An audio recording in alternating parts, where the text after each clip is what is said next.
Ang repolyo ay kilala bilang Brassica oleracea var. Capitata, nagmula sa mga ligaw na populasyon ng mga kaugnay na halaman sa silangang rehiyon ng Mediterranean, ay inaakalang mga ninuno ng modernong nilinang repolyo. Ang repolyo ay mayroon din itong mahabang kasaysayan ng paggamit sa gamot.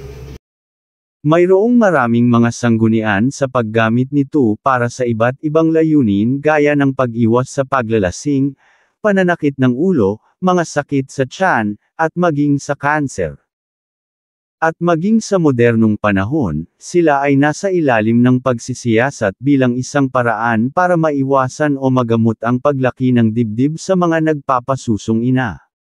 Ang repolyo ay iginagalang din, bilang isang gulay ng mga sinaunang Griyego noong nakalipas na 2,600 taon. Ito ay karaniwang kinakain ng sariwa.